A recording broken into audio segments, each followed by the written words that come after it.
বাংলাদেশের ইতিহাসে কেউ কখনো দেখে নাই যে একটা সরকার পরিবর্তনের পরে বাংলাদেশের কোথাও ওই সংগঠনের কোনো ব্যক্তি কারো উপর কোনো আঘাত করেছে, কারো কেউ প্রতিশোধ নেওয়ার চেষ্টা করেছে।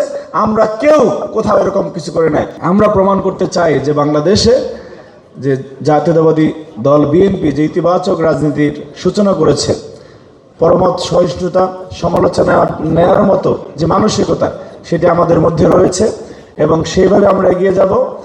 এবং ক্যাম্পাসগুলিতে শিক্ষার্থীদের আজকে আমি দৃঢ়ভাবে বিশ্বাস করি যে শিক্ষার্থীরা আজকে স্পষ্ট হয়ে গিয়েছে যে না, কারা সাম্যের রাজনীতি করে, কারা সৃজনশীলতার রাজনীতি করে, ইতিবাচকতার রাজনীতি করে।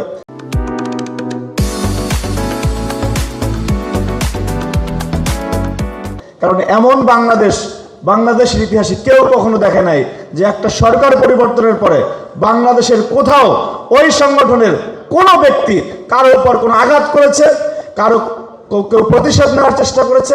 আমরা কেউ কোথাও এরকম কিছু করে নাই। সুতরাং আমরা এই সংগঠন করে গর্ববোধ করি, আমরা শহীদ জিয়ার আদর্শের কর্মী হিসেবে গর্ববোধ করি, তারেক রহমান এবং খালেদা জিয়ার কর্মী হিসেবে গর্ববোধ করি। সবাইকে ধন্যবাদ।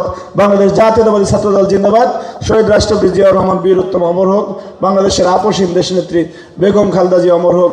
বাংলাদেশের নবনির্বাচিত প্রধানমন্ত্রী গণমানুষের নেতা তারেক রহমান জিন্দাবাদ।